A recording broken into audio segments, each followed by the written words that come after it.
morning. How are you? I'm great, thanks, and yourself. I'm hanging in here. Hanging in here. Good Good morning, Tara. morning, lady. Where you? Stranger?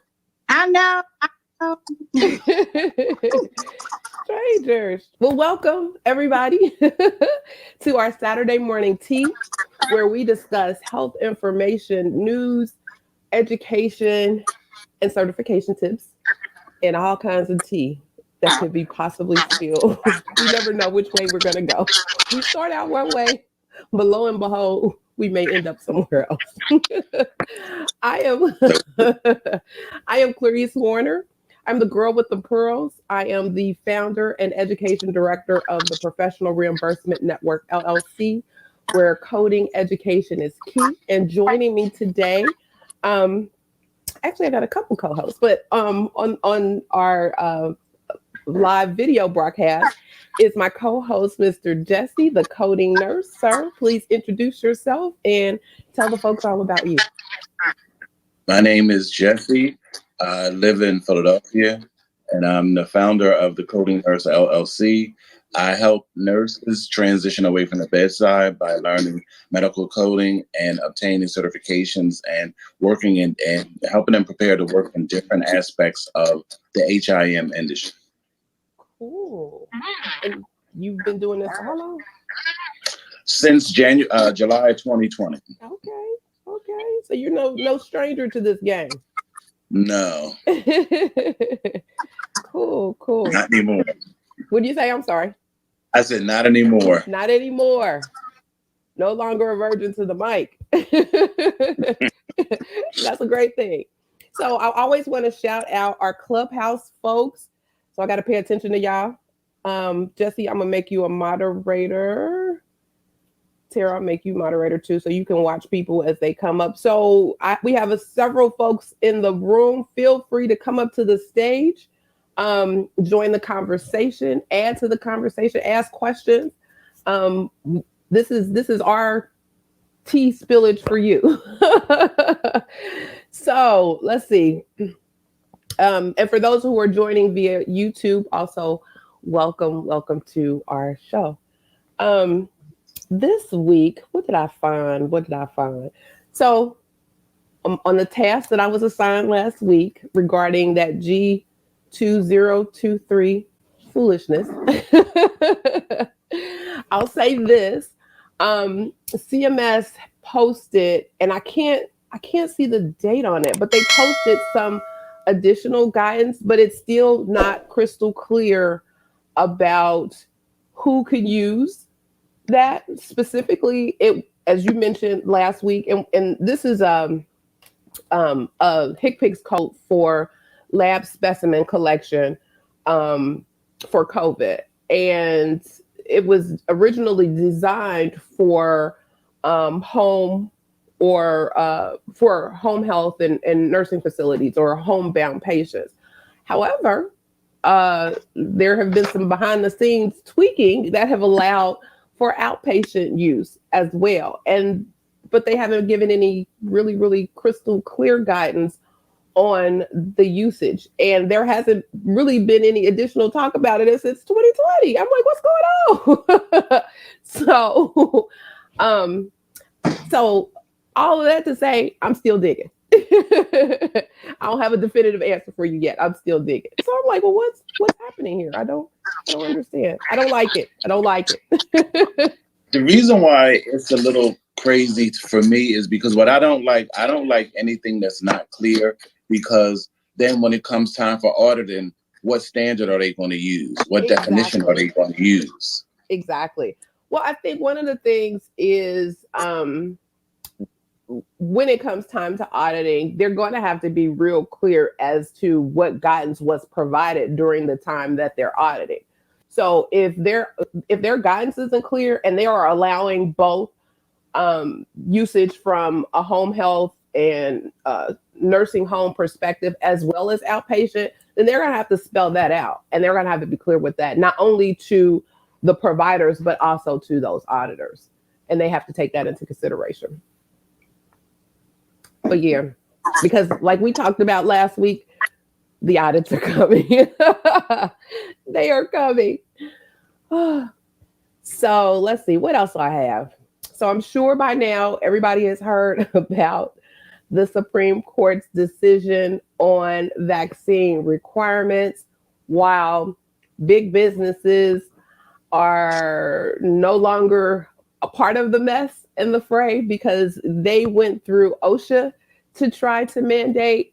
Those of us in healthcare, we're still in it. It's still part of what we do. So, yeah, CMS was real quick to kind of shout from the rooftops the victory of the Supreme Court's decision. And those states, there were 24 states. We talked about the states that who were not part of the court ruling, and they had already planned to continue on with the mandates with those states.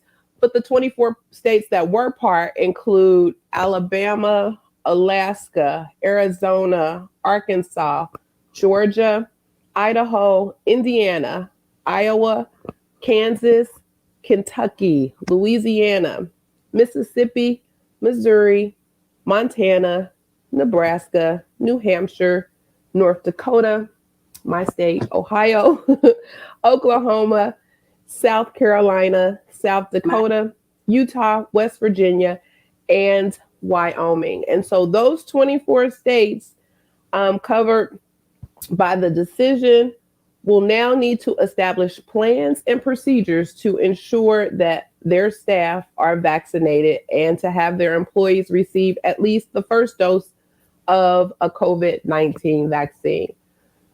So yeah, healthcare as we know it is about to probably, I want to say implode, but this is going to be a lot. What do you think about all of that? What do you think about all of that? Terry, you first.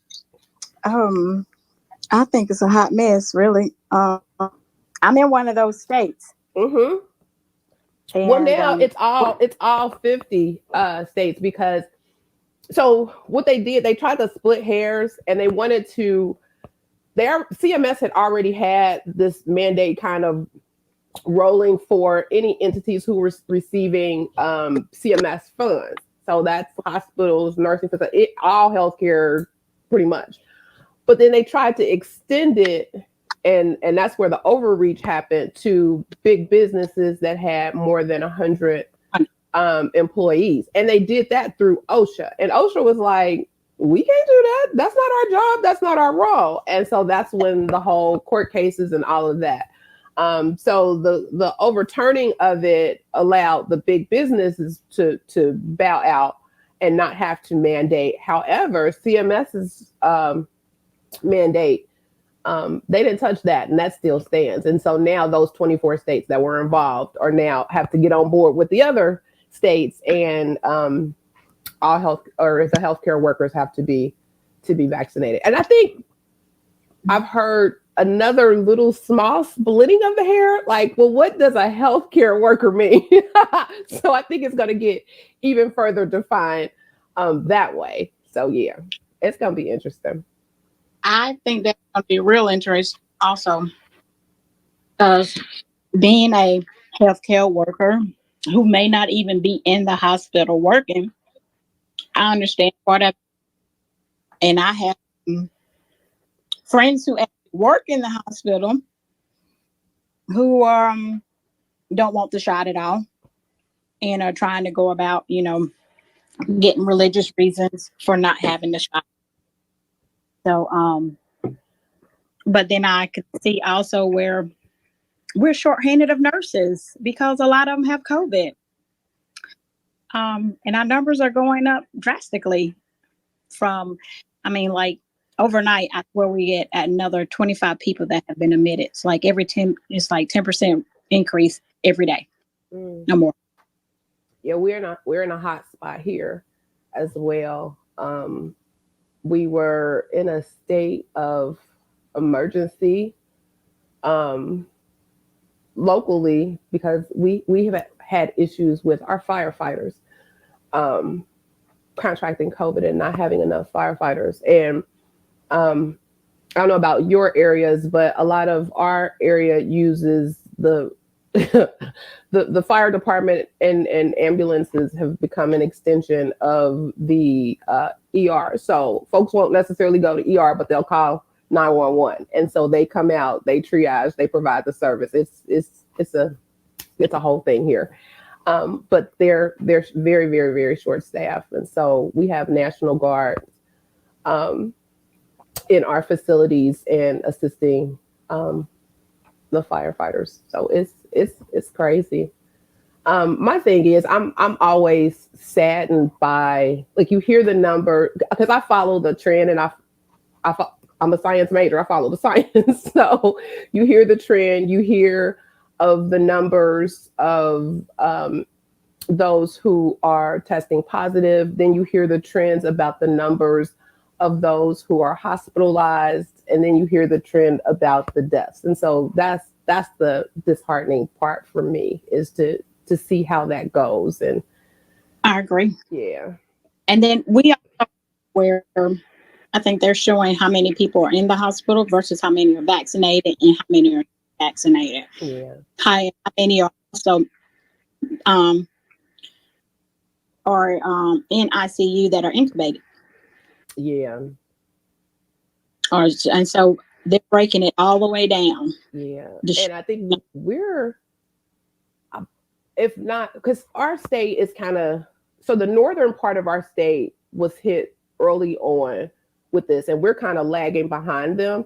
But the northern part of the state, I know they had, for a lot of our healthcare systems, they've stopped elective surgeries. They've done all kinds of things just to maintain, or get a handle on the hospitalizations, and making sure they have enough beds for those who are hospitalized and need it. So it's a mess. It's a mess. It feels like deja vu. It feels like we've been here before. Why are we still here? But here we are. Yeah, I agree. But I also, we can see a big difference on how this one is spread faster, because even though you feel like deja vu, like there are folks that I know, like, say, like, I think my department, we hadn't never seen, we hadn't had nobody out that much for it. I think they said it was like 5 of them, and it's only like 12 of us. Oh, wow. Wow. And we all work from home. Wow. Yeah. So I thought that was interesting, because reason I know is because, I really don't work with them that much no more. But I am, because they're shorthanded. Mm-hmm. Mr. Jesse, you got that puzzle look? Do I need to be grabbing my tea? I don't know. No, it's very this whole, it's just, I'm over the whole thing. I mean, I just don't know. I'm just glad I can work from home. I feel sorry for anybody else who's caught up in it, but I just think that because I had a job working remotely in October, and the office was in South Dakota, but I still had to be vaccinated. And I knew, I had put it off. And what I did for me personally was I just did all the things I could do to try to eliminate as much inflammation in my body, to try to be as healthy as I could before I took the shot, and a good 2 months after, to try to, mitigate any complications. And I just think at this point, if you work in healthcare, I don't know how you think you can be in healthcare and not get it. I just don't, especially something that is this highly contagious. I mean, they've been requiring people to get flu shots. I never wanted to get a flu shot. That's why I stopped working in the hospital years ago. So you either have to get a shot or just find something else to do. Yeah. Well, when I worked with a hospital system, I didn't work in a facility at all. I was in compliance, but we were also mandated to get a flu shot.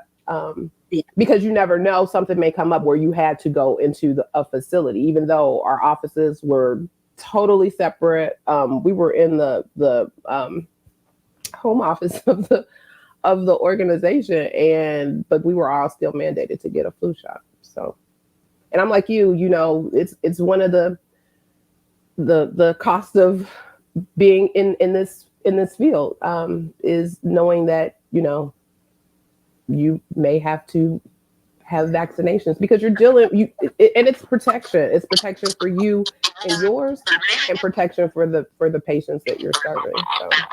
Yeah, when you say that, I've always thought about, lately I was thinking about it, like when you got hired to the healthcare field, and if you work for an organization or something, you had to go to employee health, well, at least, and employee health looked to see what vaccines you were missing when you start. And if you hadn't got some, they gave them to you. They just gave them to you. Well, at least that's how I remember it. Yeah. So that's why, I'm like, well, yeah. I mean, but I can see both sides. Like you said, with the flu vaccines, we also had to do that. And if you didn't, you had to wear a mask the whole season too. Okay, that sounds like doom and gloom. So the other thing I had, I'm like, dang, that sounded all bad. So we are in the first of the year, and so we got all brand spanking new books and stuff falling out the books. At least mine every year, especially with my CPT book, I get all these little pieces of paper falling out the books. It drives me absolutely bananas. Like, y'all can't design this a little better that I don't have to vacuum up every time I open up the book. But anyway, that's a whole other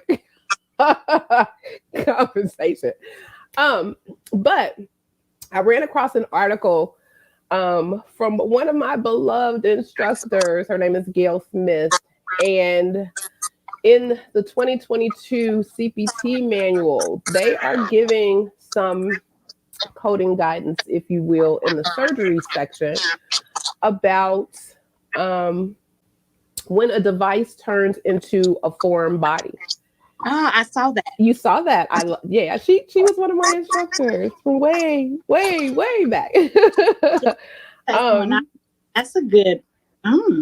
Yeah. So there's information. I'll post the article. If you check out the YouTube page, I'll post the article in the description there, and you can check out the article from her. But again, it's in the surgical guidelines, and it pretty much defines what an implant is. There's definition for what a foreign body is. And then the last part of the guidance tells you when a device turns into a foreign body. And then there are also, I believe, 4 examples that you can use to kind of compare. So I thought that was very interesting that they kind of slid that in the CPT guidance. I'm sure there will be more information from the CPT assistant as they flesh this out. But yeah, just know that, and I haven't started my series yet on what's new in CPT. I think something came up last week that was I couldn't refuse, and I had to jump on it, so I did that. So I'll start my series, at least a couple of the different sections, probably this week or the following week, just to go over and bring your attention to some of the things that are happening in the world of CPT as far as guidance. I think one of the biggest things or changes is more in the. I'm sorry, I didn't hear you. What did you say? I said I think the biggest changes that guidelines for E&M and sharing. Oh yeah, well, a lot of they haven't. You know how they did the whole revamp of the office and other outpatient services. They are in the process of doing a similar revamp in other areas. They didn't do one for this year. However, they are in conversations and talks on how to migrate that. But one of the bigger things I think that's coming down the pike is the emergency department. And that's my I know that's part of near my. and dear to your heart. So I'm excited about that. About the emergency department changes coming in 2023. Mm-hmm. And I think inpatient changing too, which is another department I do. Mm-hmm. I'm excited about that. And I think the providers may enjoy this for 2022. They got to get used to it. I think, well, more changes are going to occur, but the critical care being able to look at the shared notes versus split, because you couldn't do that before. So this year they got a lot of changes occurring with those, and that's going all around now, from the ER, critical care, all of those, changing from how you can, if you share a note with NP and a provider. It's gonna be real interesting how that all plays out. It definitely will be. So what's happening in your world, Mr. Jesse? No, I sent the email. I know. Let me grab my tea. So what do you think? So it's there's a couple things because I in reading some of the responses, I think there's an undertone there Mm-hmm. of not being collaborative, saying it but not necessarily saying it, because you are providing information and appropriate guidance as to why the program should be set up the way the program should be set up. I do agree that at some point, and like I mentioned to you before, at some point you provide the information, you provide the guidance, you document what you provided, to whom you provided, and when you provide it, and you fall back. Right. Or fall off. Now, to set the backstory for everybody in the room, I got hired to be a CDI specialist for this company that's been around for about going on 2 years. So they didn't have anything in place, no policy, no nothing. And the woman who hired me, her title is director, senior risk adjustment and coding operation director. So my position falls under her, and she has her CDEO, but she has never done CDI. And they are trying to make the providers, in addition to diagnosing a patient, code the chart, put the appropriate ICD-10 CM code in as well.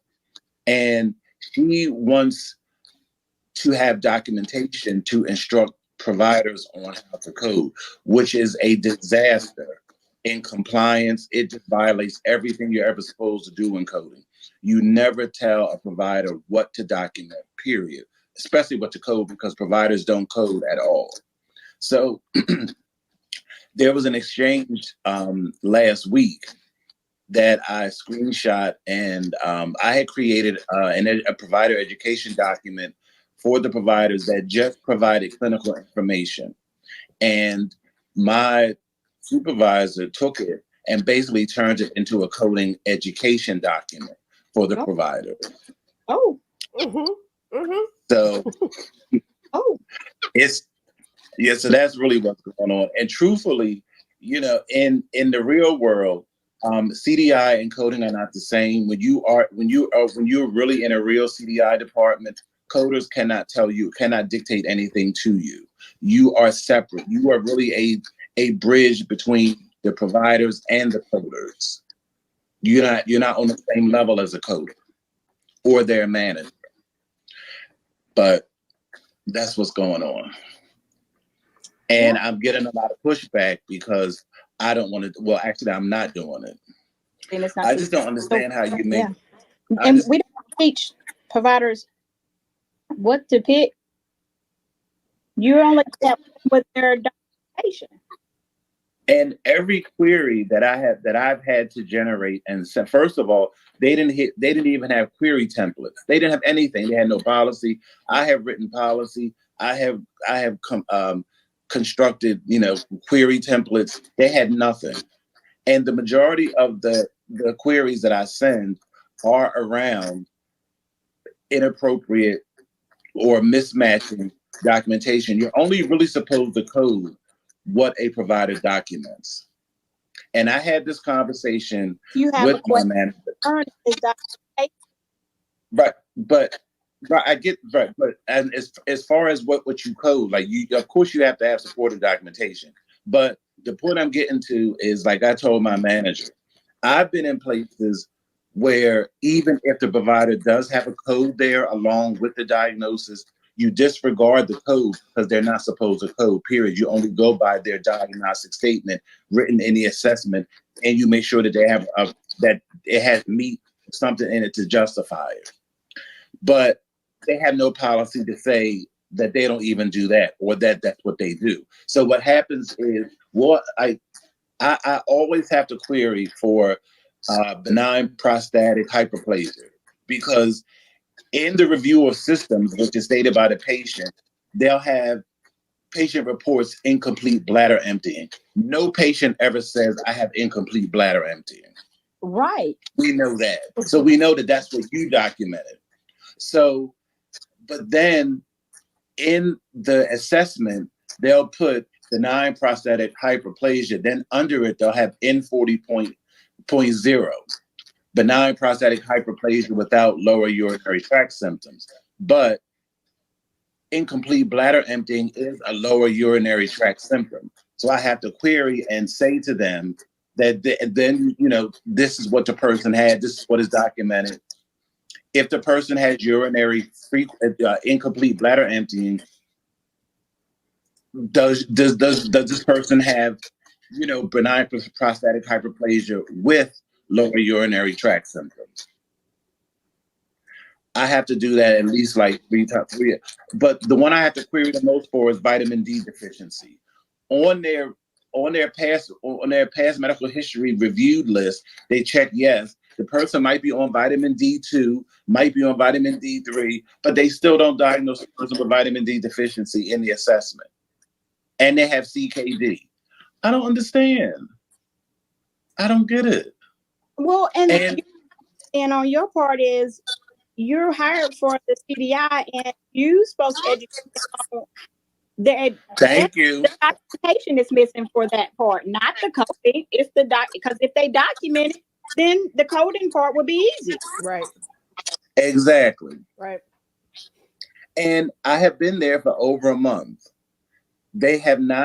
Nobody has asked me to talk about what are the most queried topics. Nobody has asked me to come up with the most important thing they wanted to get from you, so that they know where to focus their educational efforts.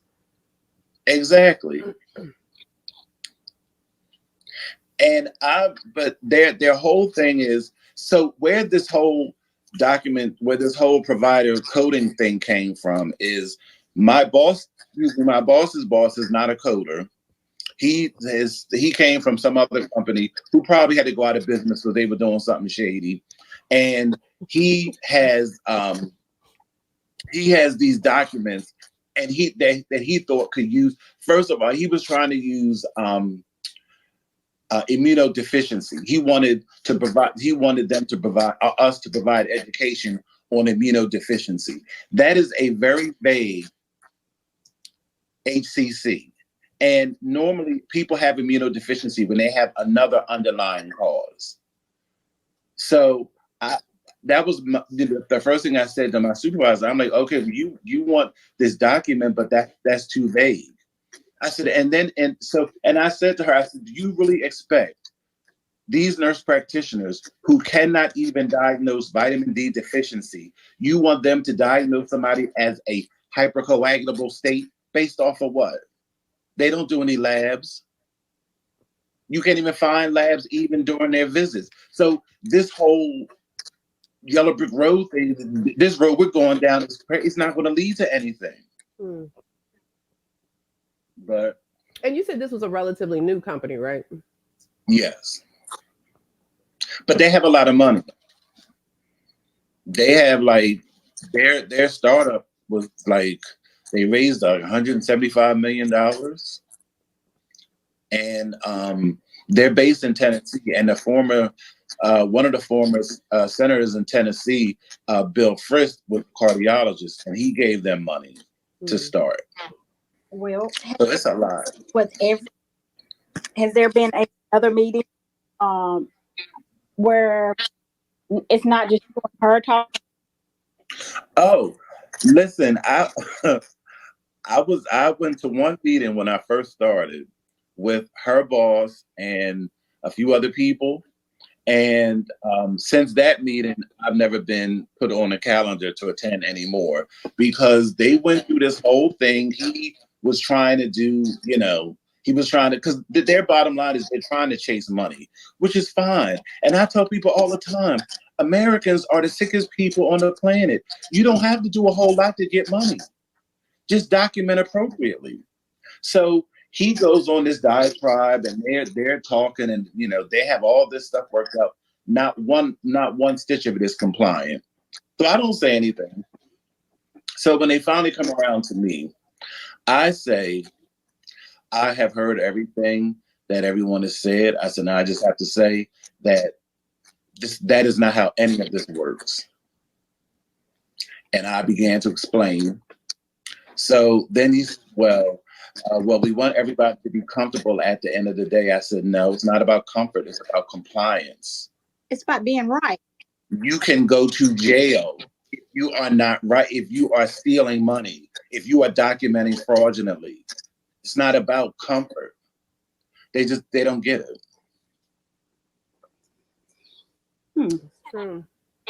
I get a list every week of all the cases and all the stuff that's happening where folks are going to jail and paying hefty fines. You know what? What I have really decided to do is this is like the third company, because the other two companies that I left, they were investigated after I left. What I'm going to do is I'm going to get me some documentation, and I'm going to get me a key tam lawsuit and get me some money so I can retire. Oh my God. I'm going to turn them in. Oh my goodness. That's funny. Bless your heart. So bless your heart. I got a question. Yes, ma'am. For everyone that's listening from or other rooms, anybody New Year's resolution has getting certifications, or have anybody signed for it? You broke up. I couldn't hear the last part. I was like, for those that are listening and are in the room, any New Year resolution, new certifications, or signed up for any for the new year for their career? Because I know that APC had a great thing. I think they've granted before, but they do it a year again. Like you can you buy a test, get the study material. Which one did they do this year? They had a bunch of. They had the CDI. I think they had almost all of them, I believe, for it. Oh, did they? I know in years past they would offer one or two that they were focusing on, and I think they were trying to get an influx of testers in a particular area. Yeah. I'm getting feedback. A lot of folks can't join or can't speak, so I don't know.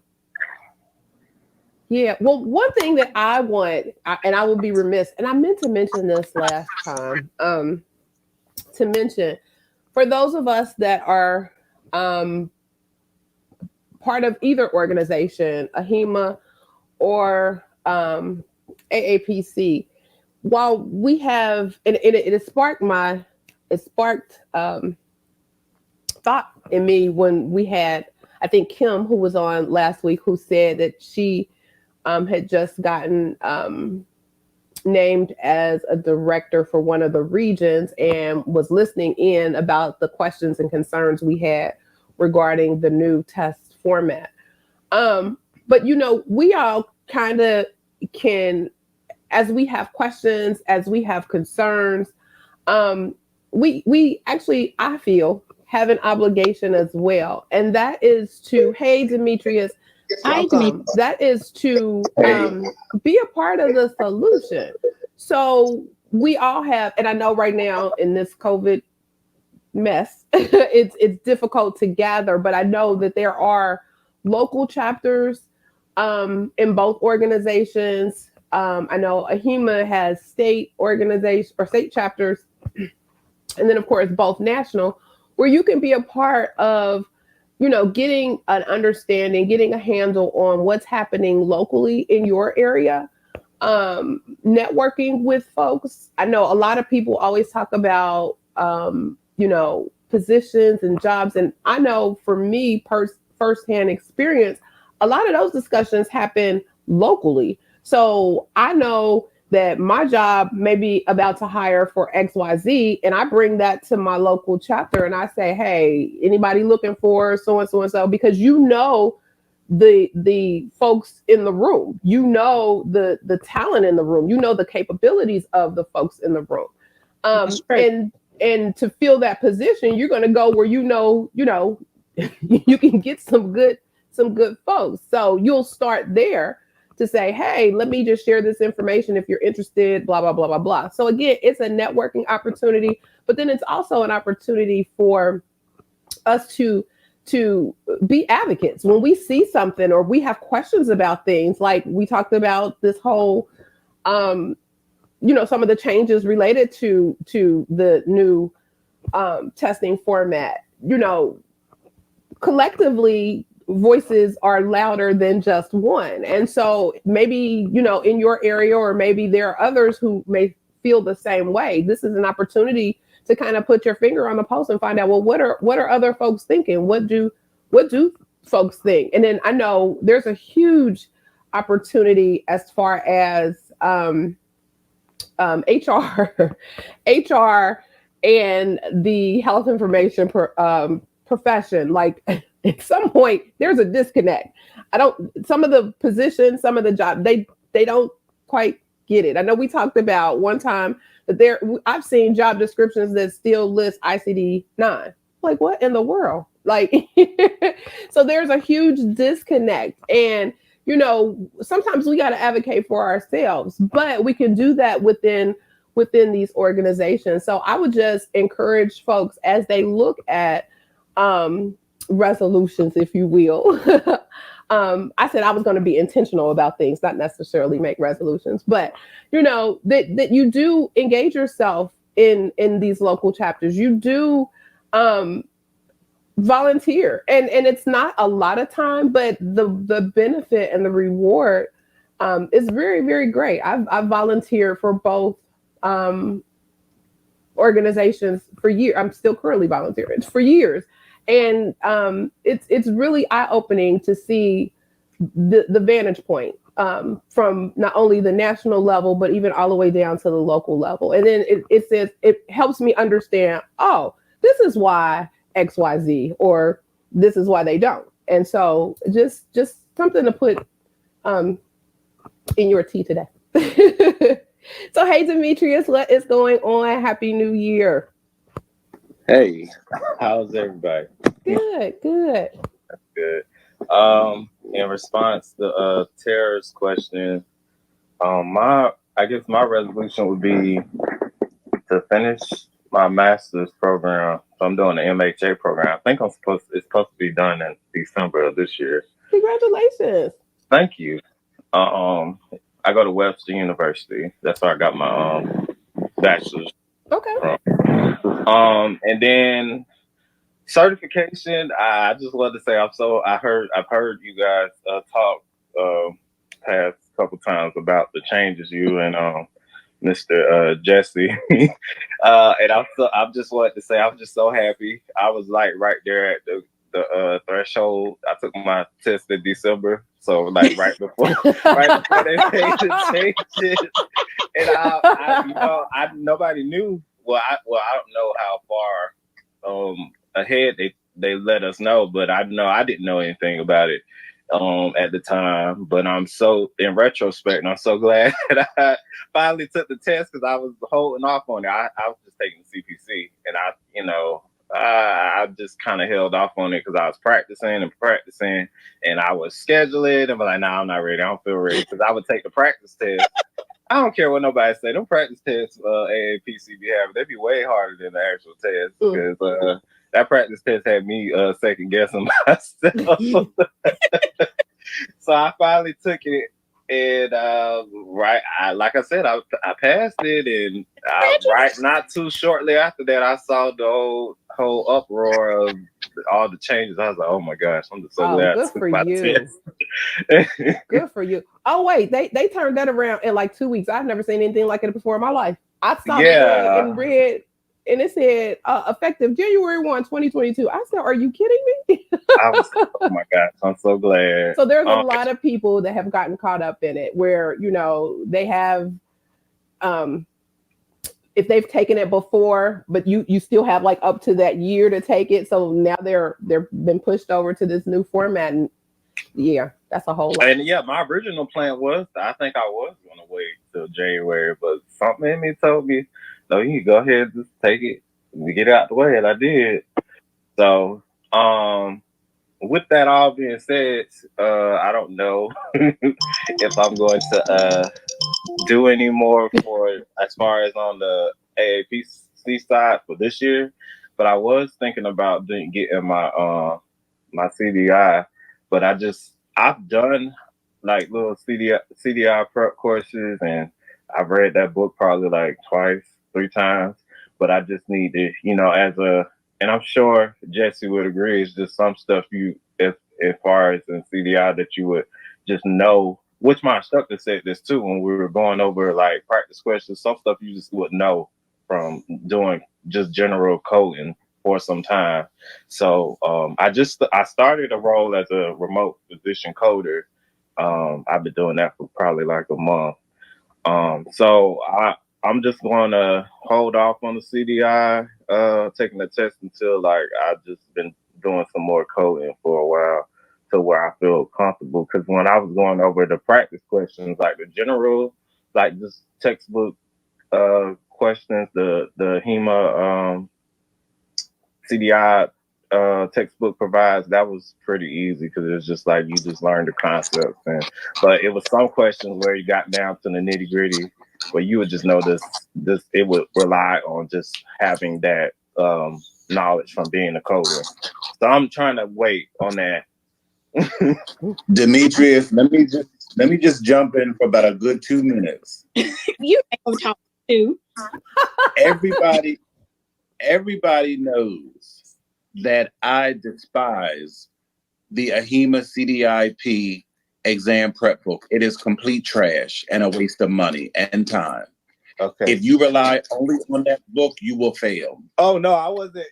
That's the thing. I have read that, and then I've done some prep courses, and I've read some other books too. Are there any other resources that you recommend? Let me tell you. The only thing that is helpful. You're a member of AHEMA? Yes.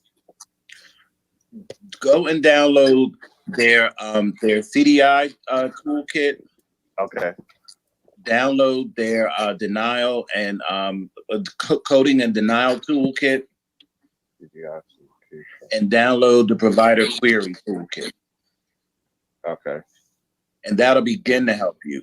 The only reason I passed was because I had been in I had moved around in coding, and I had some experience. If it hadn't been for that, I wouldn't have passed.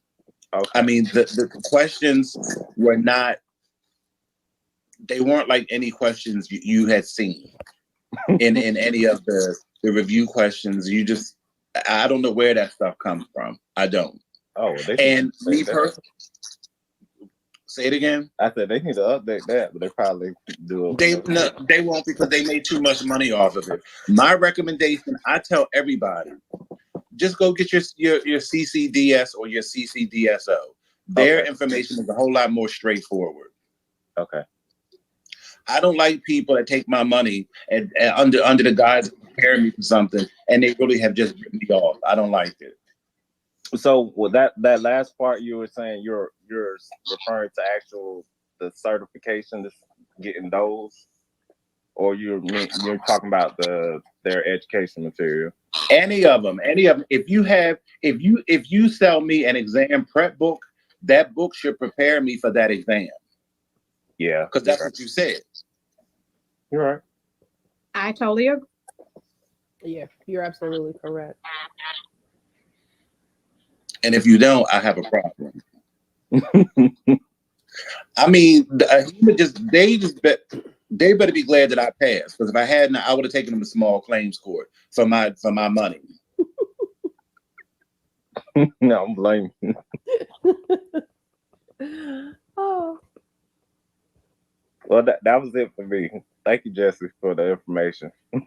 Well, congratulations, Demetrius. I'm glad not only were you successful in taking your test prior to the exam change foolishness, but also successful in obtaining your certification. That's what's up. And again, congratulations on your master's program.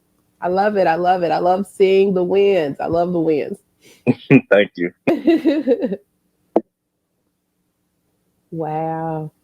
I'm waiting to hear. I can't wait to hear some of the folks who have begun taking that new one and seeing how that's working out. Yeah, I am interested in that. I like Demetria, I had 2 young ladies in study, and I tell you, you better take for the 31st. Did they take it? They did in both tests. Good. Congratulations. I love it. I love the wins. Yep. And my crazy self and bought one of the tests. So I'll know how the test is when I decide to take it this year. I didn't hear that. What'd you say? You was sounded kind of choppy. Yeah, that's probably. I said that my crazy self went and bought one of those tests, and whenever I decide to study, I'll let you know how that test go when I take it. Which test is it? I got the CDI. Oh, okay. And I got the CDO. So I got the study material for one of them, but I bought the test for the the CDO. Okay. But I'm studying both of them. And you remember, I'm still got to take my CDS before March. Well, I don't know about that CDEO, because my supervisor has a CDEO, and it's like the concepts in CDI that I talk to her about, she seems to be clueless about. Well, it's probably her. But how can you pass a certification and then reject everything that you learned? That's the whole point. A lot of people pass a lot of stuff and still don't know how to code. I don't see coders that pass the test and not looking like how you code. And that's so important, and that's key, because it's more than just passing a certification exam. There's a skill there. You have to learn that skill. Yeah, you got to want to learn it, because like you said, the study material just kind of like get your toes wet to knowing coding for you can pass this test. It gives you the general idea. Everybody needs to pay attention to guidelines. You need to know what can come from what can't. That stuff just, if you study and know it, you can do it. But to actually code, you got to code. Well, I was surprised when I found out a couple weeks ago that there was someone who I have been following this woman on social media for a minute, and she's very popular. And somebody reached out to me because they had failed their CPC exam, and every question that they've ever did in that program was multiple choice. Like they were never given scenarios to code on their own, like freestyle. Oh. And how do you do that? Oh my God. I don't Because introduce multiple choice until we almost done and we sitting down preparing for the exam. That's a whole exactly. Wow. You gotta learn before you do anything. Like, I mean, so she never gave rationales to work it out. Scenario and organize. And I just started a class this week, and I told them I started from day one. When you finish reading that scenario, before you open a book, you should already know how you have to code it. You only go to the book to find the codes, not to find out how to code it. You should already know that. Exactly. Based off of the guidelines and based off of the scenario. In what you found. So when you go, you're coding, and I would always tell my students, okay, when you're in this situation, it's like you at work. Code. This is your job. These are your cases. Code your cases. Mm-hmm. That's right. And a lot of people don't. Go ahead. Oh, and a lot of people don't realize that even once you get certification, once you get certified, when you go to apply for jobs, you will have to pass a coding test. Mm-hmm. You can have 17 credentials, but if you don't pass that test, they will not hire you. It makes you question how you get all these credentials. Some people can test really well. Some people, especially multiple choice, some people have that down. Yeah, see, and I'm not, but I bet you ask, I can tell you how to do it though. But that's what makes the difference on that. Interesting. Because I've had people, like, I think I have mentioned this, like now the big thing is CLIA labs. And I've had a lot of people contact me and say that they want to do their own billing. That's fine. So if you want to do your own billing, why are you reaching out to me? What do you want me to do? Because how to bill. They want you to teach them how to. They want you to tell them what they supposed to put, how to bill it. Because I had this one lady send me this long message. Well, I used to work. This is a nurse. I used to work in insurance, and I worked at doctors' offices. I know a little bit about ICD-10, CMS, CPT. Okay, but if you know that, why are you contacting me? And I told her, I said, the codes you need are available online, and they are. The little bit that they know is that they can recognize the difference between an ICD-10 code, a HCPCS code, and maybe a CPT code. The meanings of those codes and how to use those codes. That's a difference.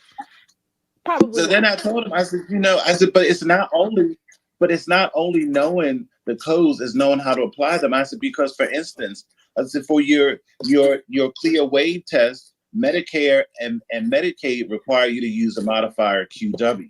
All other payers don't. So if you don't use the modifier, Medicare is not going to pay you. Exactly. So, but yet still you want to do your own, but they want me to use my expertise to give them the codes and tell me exactly how to do it. No. And I asked them, no, I told her, this woman, no, literally, like, well, I was on the phone. I said, listen, do you go to your hairdresser and say, show me how to put in a lace front? You pay her. Where the tea is. You don't do that. What they probably do is bring a picture and say, I want to look like this. And right. That's right. But they have money to do that.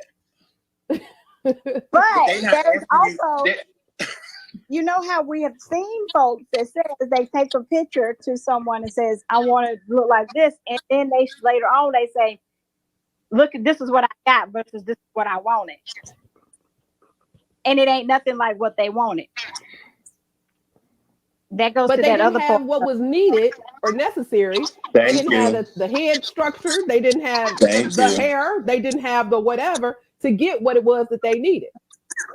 That's true. You got what you could get based on what you brought to the table.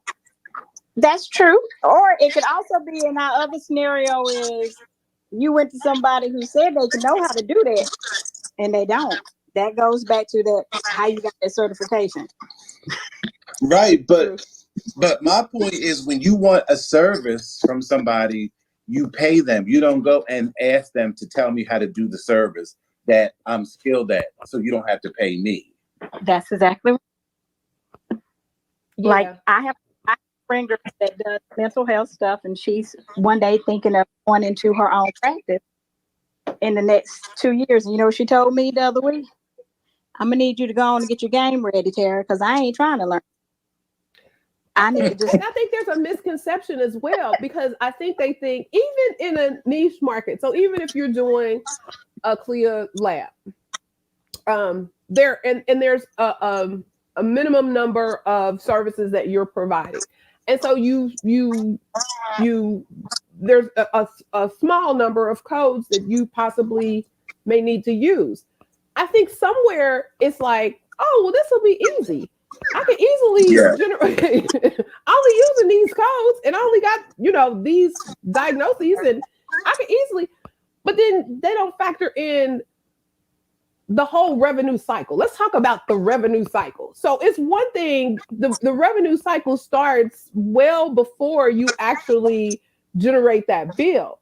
Your revenue cycle starts when you're validating whether or not that person has insurance. If that insurance is valid. If say it again. If the person who is actually providing the test is part of or credentialed with that insurance. I mean, it's a whole bunch of things that happen before the service happens.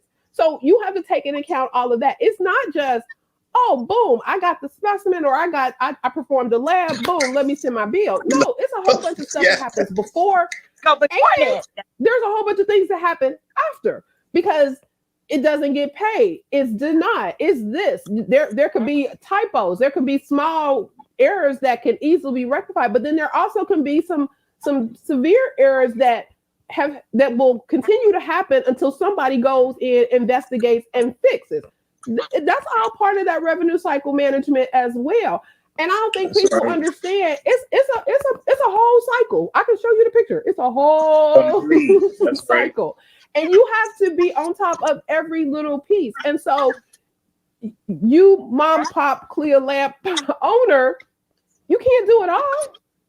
As easy as it makes you in your mind, you may think you can do it. It's a lot. And you need help. And I've always learned sometimes you got to spend a little money to make some. Spend that money and get you a good team. Yeah. Tara, go ahead, because I'll jump in after you. Go ahead. No, I agree with all of that, and that's what my friend girl was saying. She's like, she's willing to pay somebody to do her work because she said, she needs to focus on what she can do and what she want to do to keep her, to get a business. And that's the kind of person you want to talk to, someone like that, versus the one that says, I know a little bit. Last Saturday, put you in jail. Or make you lose your license. Or right. I mean, that's what she was saying. I'm so glad that I know a coder, because when I get ready, Tara, you're hired. Last Saturday, I set my nursing group on fire with one post from HRSA. It was the 4 agreements that that a provider agrees to for HRSA. Number 1, certify and validate that the person does not have insurance. That's first. Number 2 and 3 are like you have to accept the payment that they give you, and number 3 is like you can't balance bill the patient. Correct. But here's number 4, and that's why I said number 1 and number 4 is going to come back to bite you if you don't have your stuff together. Number 4, may be subject to post reimbursement audit review. I told him, I said, those two right there, they're letting you know, you better have your stuff together, because when we come through, if it's not, you're gonna have to pay us back. And these people fought me. And I got to the, so I made the comment, I said, you know what? I said, listen, I said, I'm a nurse, I'm a multi-credential coder and certified biller. You know more than me, rock on. You cannot get any medical service in this country without an ID. Unless you come to a hospital incapacitated. You don't go to your doctor without ID. How do you take federal money and provide a test and not get a photo ID on somebody? Who? Right. So, and you know, it's like, think about your own experience when you go to the doctor. Thank you.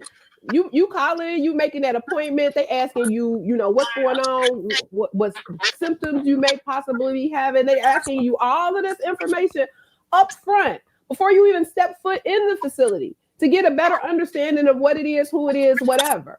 Once you get in there, I need to see your insurance card and a photo ID. So then they were like, well, how could you validate somebody's insurance? I said, you should be using an EMR where you can go and check. Correct.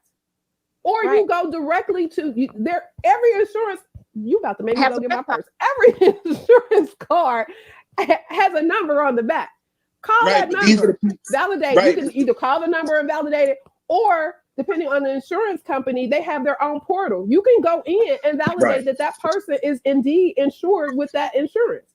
And you can further get information on whether or not the services that you're trying to provide for them, they're covered for. Right. This HRSA is for people who are uninsured. Okay. But you still have to validate that the person does not have insurance. You can still, if you have an EMR, you can still access the clearinghouse, and the clearinghouse can do a search for that person's name and date of birth and see if they have any coverage. Have insurance.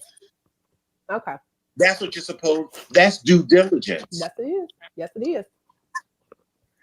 And I told him, I said, when these people come and audit you, let me tell you how it's done.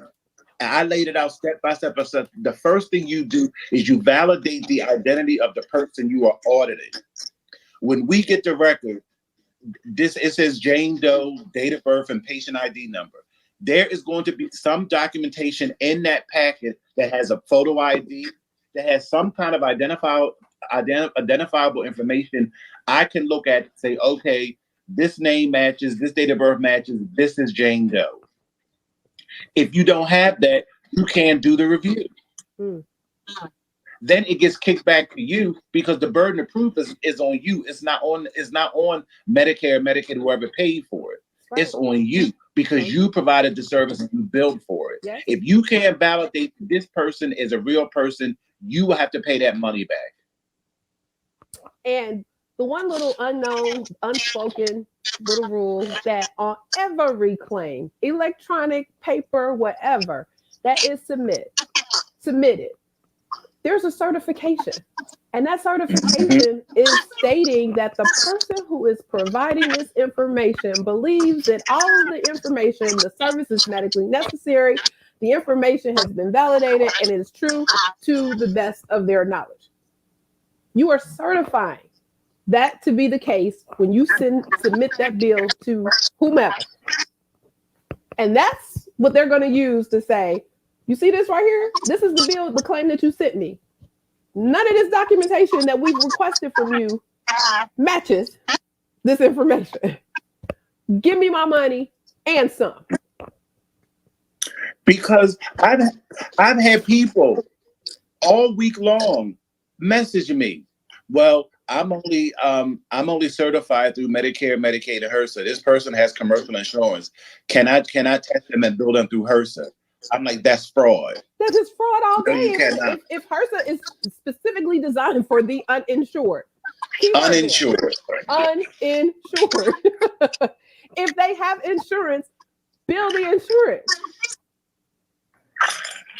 But they're not credentialed through that insurance provider, so they're trying to not let the money go. I'm like, But in some instances, you don't necessarily have. You can be a non-participating provider. But then there's a whole documentation guidance related to that as well. So you definitely won't get the participating rate.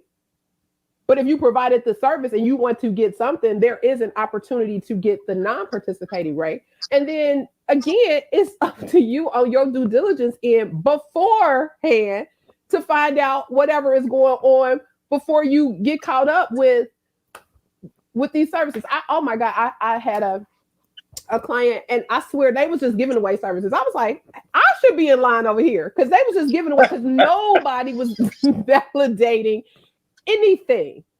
I'm like, y'all have years worth of services that you all have provided. Nobody has checked anything, and you can't get this is dead. Thank you for your work. Y'all practiced. Y'all played here. Mm-hmm. There's nothing you can do. I had a woman, I talked to her a couple of days ago. She has been doing vaccines for a year, since last March. And it's not credentialed through it's not credentialed through anything. And I said to her, I said, well, you do know that you have a year for the timely filing limit. And I told her, I said, I don't think you're going to make it. That's because she didn't even have an MPI number. Oh my God. I'm telling you, oh my these God. people are out here running amok. And I told her, I said, you need to stop. I said, you need to stop trying to test. You have enough backlog that can get you all the money you need, but you got to get this straight. You got to work need through to shut it down. You got to work through what you have done. And there may be one or two offs that you can get, but you still got to work through that to get an understanding and see the trends and know what you need to do and what you don't need to do going forward, so you can stop that bleed. Because that you just bleed money. It's just gone. Bye-bye. See you later. Yeah. and on the flip side, I mean, truthfully, they don't really make it easy. There is no for real itemized step-by-step, do this, do that, do this, do that. In most of these entities, you got to do the research though. You got to put in the legwork, or you got to contract with or find people who know to assist you, and trust that they know to assist you. That's it. It's just like and I hear this all the time, like with YouTube.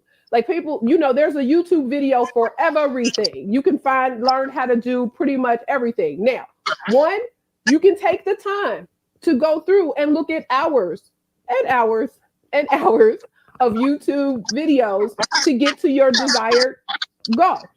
That's an option if you got that kind of time. And if you do, by all means, get it for yourself. Get it. Because once you know it, you know it, you know. Or get with somebody that you trust, that that knows what they know, and reach out, have a conversation. At a bare minimum, get them some coffee, something, and have a conversation to see if there is a connection. Do you feel like they can help you? They may offer you something. They may offer you a contract. It just depends. But at the end of the day, you need to make sure that all your I's are dotted and T's are crossed when playing in this game. This game is serious. You playing with federal money. Y'all know how these folks in these PPP loans and I was just getting ready to say, girl, folks have been. I see stuff all the time. Like, ooh, well, wait, I know this person. I know. Ooh, well, what was they thinking? What business do they even actually have? I mean, it's a mess. People just heard money available and went in and tried to do and created and whatever, and for whatever reason, and maybe they don't know. I mean, I've been in healthcare for a long time, so I know they don't play. They not playing. They know. They coming for their money. My cousin is on the run now. He got almost $1 million in PPP money. It's like, what were you thinking? Exactly. What were you thinking? And yes, there's an opportunity. And yes, you can do it. But you got to do it the right way. You got to do it the right way. And if you don't know, get the help you need. Please. I beg of you, please. I'm sorry, Tara, go ahead. No, I'm just, they just saw all and they thinking that what I can do, they pay no attention to little old lady. So what I have decided to do for that group, I think I'm going to come up with a course how to prepare for an audit, because that's all I can do at this point is help you get ready. I can't do nothing else. Right. At this point, you've already dug it. You're going to have to reverse engineer some things in order to straighten that piece out and then start it fresh. But I mean, you can't just, yeah. Because the lady who's been doing vaccines since last March. So I asked her, I said, are you keeping records? Are you getting IDs from these people? She says, well, I use a spreadsheet and I have them write down their driver's license number. I said, how do you know that person is real? Please stop. Oh my God. I said, they could be using their dead grandmother's driver's license number. How do you know? And honestly, I don't want to believe that this is intentional. I don't want to believe. It's just ignorance on the part of people where they think and they really want to be helpful and they really want to provide the service, but they're ignorant to the game. They're ignorant to the rules. They're ignorant to the process. They're ignorant to what's needed in order to get to their goal of helping and serving the people in their community. So I really don't think any of this is intentional. I pray this isn't intentional. I really don't think it is either. It's just things they've never thought of. Things you never thought of. But the thing is, as Jesse mentioned earlier, the government is going to say, but you signed this claim form here. You submitted this claim form here. You are supposed to know. When you submit this over, you are attesting that you know, or you got the right people that know, and that this is what it's going to be. And yeah, it could have been an innocent mistake, but that innocent mistake can cost you millions, hundreds of thousands, and potentially your livelihood because they can't your livelihood because they can't take your license and or jail. And there's another disclaimer on there too, that you cannot, that the provider who submits that claim, they can't even blame it on the biller, because in the language it says even if you use a third party biller, you are still ultimately responsible. So you can't even say, "Oh, I didn't know, but that's what the biller did." No, you can't do that either. It's a lot. It's a lot. I just pray that you get the information that you need. Even if you're already in it, if you got questions, if you got whatever, please reach out to somebody to assist you and help you. I told, because one lady was like, well, what can I do? What can I do now? I said, well, the one thing what you need to do is you have to backtrack. And I told her, I said, one thing the government loves self-disclosure. Oh, definitely. Let them know. You know what? I did not know that I was supposed to do X, Y, Z.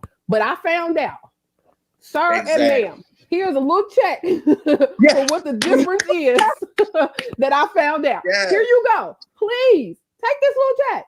Take it. Because this is what I found out. And I know going forward, we will no longer do this. Not at all. You can check your records. We're good. Thank you. And you keep your fingers crossed. Yes. And wait for that check to cash and say yes. Okay. All right. Self-disclose. Let them know. Now you may hit a little list because they do have a little self-disclosure list. But you may be helping not only you, but you may be helping somebody else. Like, oh, I didn't realize. And then they may see, hey, maybe our guidance wasn't clear on what it was that you needed to do. And so that's when you start seeing some of the regulations be clarified, or you start seeing the buzz about XYZ. Wait a minute, we're noticing that, this seems to be a pattern, because that's part of what the OIG does when they add things to the work plan. They're looking to see, well, we've heard XYZ, let's double down and check. Let's get some data. Let's find out exactly what is happening. And so if they see more of this type of thing, well, wait a minute, did we do our job? Or did they not get the information and do what they needed to do when they were submitting all these claims? So it's kind of twofold. But again, if you know you've done something that was not right, don't bury your head in it. Don't let them come for you. Mm-mm. Don't let them come for you. Because trust and believe. I watch too many of these shows that when they knocking on their door, they already got their stuff. They know. They know. It looks like they nice coming in asking you questions. They already know. They got a whole big box of stuff. Yeah, we already people. We done did this. We done did that, and the third. So you tell them, hey, wait a minute. I just noticed, sir and ma'am, please accept this check, please. I told them. And I said, listen. If there's somebody that I can talk to get some additional help, please let me know who that person is. Get a resource in the game. Get a resource within that agency. Your MAC. There's education. All MACs have educational providers. Get to know them. Again, another little plug for your local chapter, especially AAPC, because most of them have those Medicare and Medicaid people coming to their meetings to give you, like, I know here we have a annual update. So they're letting us know what they're looking for, what's going on, what's changing. You know, you find that resource and you get that name and you put that name, just like you got all your other people and friends in your phone. You got to put the people in your phone. Oh, wait a minute, I got a question. Let me call XYZ. And it's not in a punitive situation. It's not in a thing where, you know, it's a friendly conversation. You know what? I was looking at so and so, and I got a question. Can you help me? So you can make sure your stuff is right. I had told them, I said, you all need to be in contact with your MAC contractors. I told them, I said, they are there to help you, but once you get in trouble, they can't do a thing for you. Their hands is because it's out of their hands. Right. It's out of their hands. I said, they have those numbers for a reason. You are a provider. You go through a whole different system than somebody calling just for basic information. You can get the answers you need fairly quickly. And then I told him, I said, even as far as HRSA, all the government is going to do before they do anything, they're going to run these people. They probably already started. They're going to run these people through their system and find out, because there's a whole lot of people who do have insurance that they paid for. They already know who they are. Mm-hmm. And they already know who they paid for them. And believe it or not, at some point you have to think that this is an opportunity for them to create the database of the uninsured. Yes. You got to think about that. So for multiple reasons. So this may be an opportunity for those insurance carriers to say, okay, well, you need insurance. Let me see how I can get with you or whatever. But then it's an opportunity for them to see, okay, because it's a lot of cross references. As we have talked about data analysis, it's a matter of plugging in some numbers and making some comparisons and wanting to see what matches. Y'all see this on with these little CSIs and all this? They put in the fingerprint or put in whatever. Boom. Right. So then they wanted to play the what if games, and then she hit me with, well, how are you supposed to get information on somebody if they're undocumented? I said, this is what you do. I said, you pick up your phone picture. Exactly. You don't got no ID? Okay. Well, let me just, for my record. There you go. For my record, before I help you get whatever, That's let me just make sure that you was a living, breathing individual came through these doors to get XYZ service. And I didn't make this up. That's right. CYA all day. All day. Documentation. It's the key, because they tell it, you know, doctor, if it ain't started, they don't exist. All documentation is a lot. And I had no, like you said, you want to put together, excuse me, you want to put together a course as far as helping them audit-proof themselves. I mean, there's just from a basic documentation. Let's talk about what documentation is necessary at the end of the day. You gotta document so even if you are not tied into the most savvy electronic medical record, even if you start now and you just gotta get some manila folders and write some stuff down on some loose leaf paper, whatever. You need to have some documentation. You can eventually get to that EMR. You can eventually get to whatever. But you, at the end of the day, you better have some paper somewhere, something. That's right.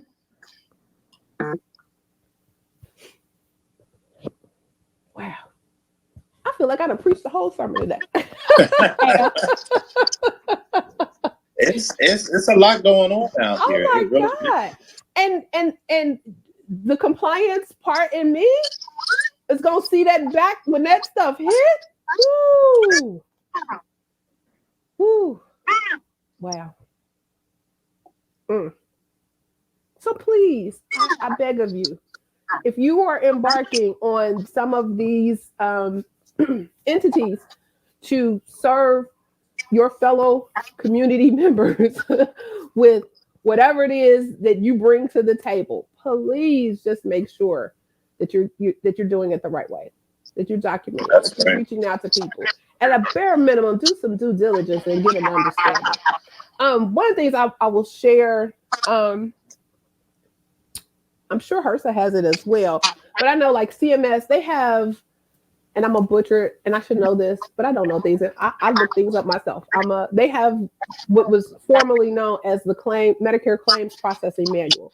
That manual details everything as far as what's supposed to be what as it relates to processing those claims. So that manual is open and available to anybody to take a look at. Is what your MACs in most instances use to make sure that they're doing their job in processing these claims appropriately. Every individual have access to that information. And then to dig even further, especially those who have been taking courses, and you've heard us talk about national coverage determinations, local coverage, all of that plays a role, because as easy as it is to say, oh, I know what that code is, and that code is for this, and that code is for that. You got to do a little more digging, because there may be a national coverage determination. There may be a local coverage determination, and those documents spell out specifically what you got to do or can't do as it relates to billing for that service. In some instances, there are medical necessity rules. So they tell you only patients who have these diagnoses can bill this code for, period. Otherwise, you can bill to the cows come home. You'll never get paid, ever. That's right. Ever. So again, taking those steps in the forefront, being proactive instead of reactive, being proactively and doing your due diligence and making sure that even if you have a small little list of codes that you are working with, make sure you understand how to work with those codes, or get somebody, partner up with somebody who does. That's I'm gonna come on. I'm stepping off the soapbox right now. and then I had to explain to them the difference, because they think billing and coding is synonymous, and I'm like, no, it's two separate things. That's a whole other. Look, we done had that conversation. I'm like, if you want somebody, first of all, and I tell them, very few people are doing both. Very few. In this day and age. So you're going to have to find somebody, unless you're going to do it yourself. But when you do it yourself, you got to be responsible for whatever it is comes out, because all that biller is going to do is put on that claim form, but you put on what you have documented. Period. That's their job. That's their job. It's not their job to correct your claim. It's not their job to correct your claim. It's not their job to go through and document, make sure you got the documentation to support that. No. You gave them a piece of paper. You gave them a charge entry or a charge ticket. You gave them that's right.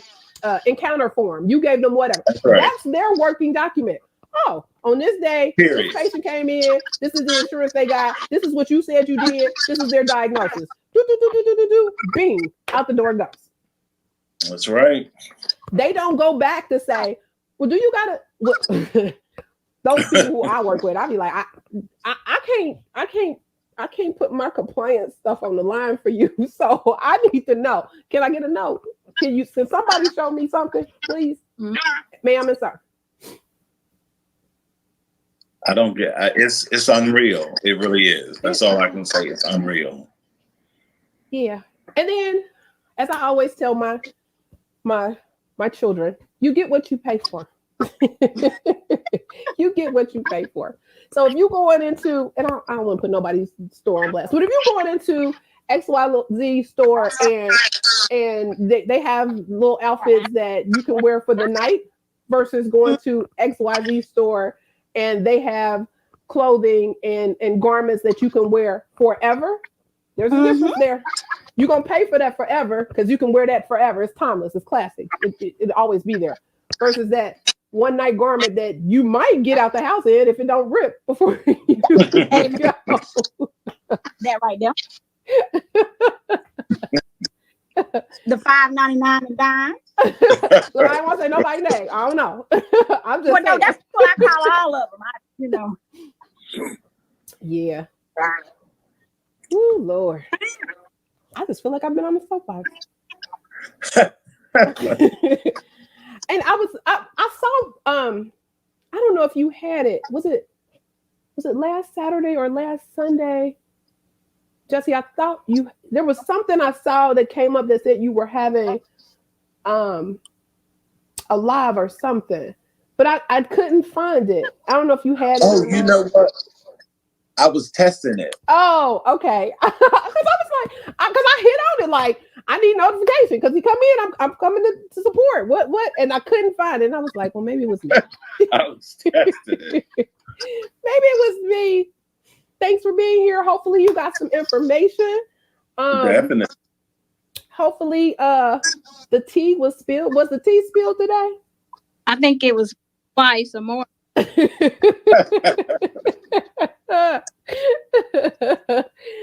Oh, so thank you all for joining the Saturday morning tea. Again, if this information was valuable for you, please help us share this information and message with others. Because you all are connected to people who are working in the industry like you. Particularly those of the ones that are starting these new industries or businesses and the like. And we're here to help. We definitely will help. I mean, trust, I don't want to see nobody on the list. An exclusion list. A CIA. Any of those lists. I don't. And so we're here to help. Even if it's just basic information. The revenue cycle. What does revenue cycle management look like? Even on a basic. Hey, Tasha, you are welcome. Thank you for joining us. She was in our showed up on YouTube. So again, like this video, share the video, and subscribe to the channel. Subscribing lets you know when we're coming on. Also, check out the Coding Nurse channel on YouTube. You know, he's sending out test messages. He does put in videos and provide information, particularly to the nursing community, assisting them. I mean, just in having conversation with Mr. Jesse, he is a valuable resource to the nursing community, particularly those who are looking to transition into other opportunities in the medical field. They're lucky to have you. They really are. Because you offer a bridge. You've been where they are, and you can offer a bridge to where they're trying to go. So they are really lucky to have you. Well, I just want to say one thing. Yes, sir. They always want to, you know how everybody talks about, nurses always talk about how much money they make, right? But can I tell you, when it comes time to pay for them courses, they got questions. I'm like, oh, no, what happened to all this money?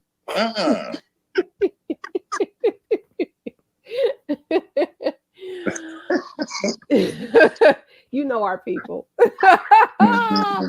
They will buy that Gucci bag. They will buy that Louis bag. They will not even question whether or not the zipper is hanging off.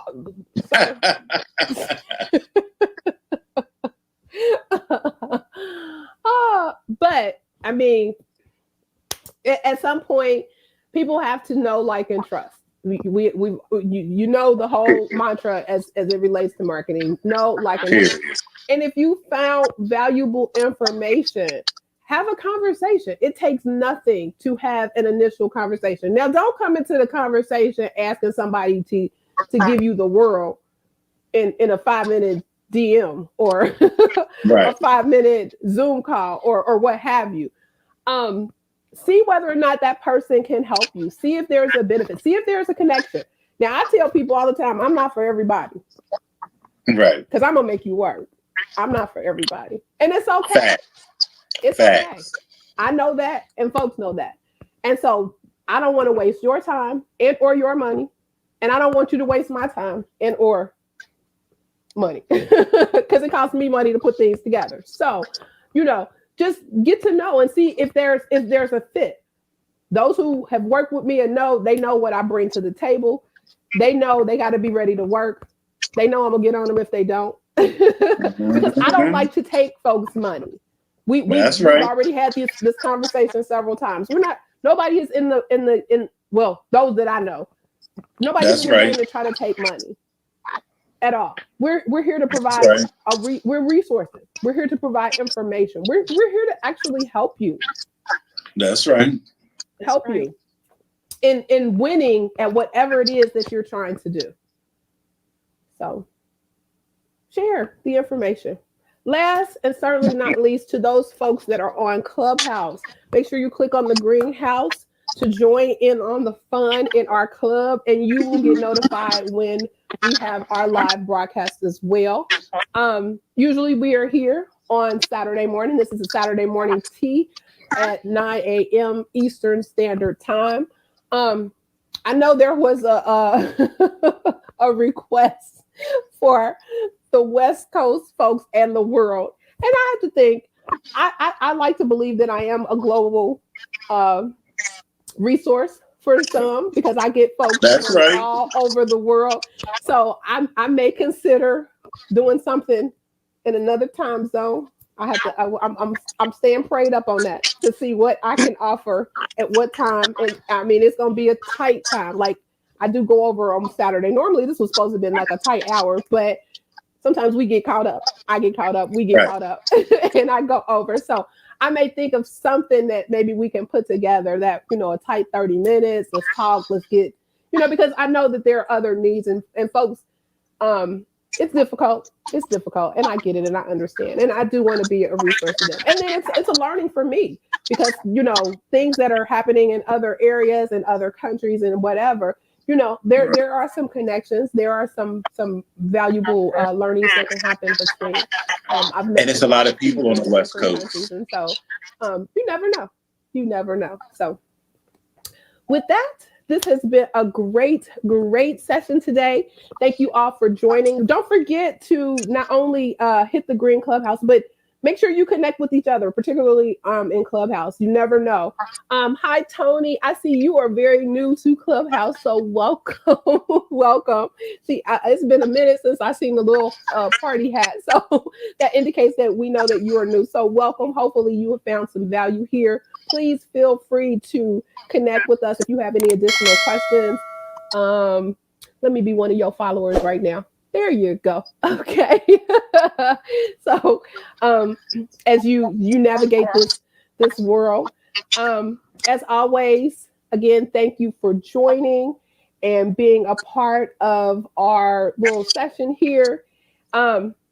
Remember, be safe, be kind, and don't wish for it, work for it.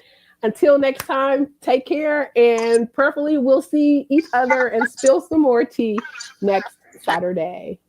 Definitely.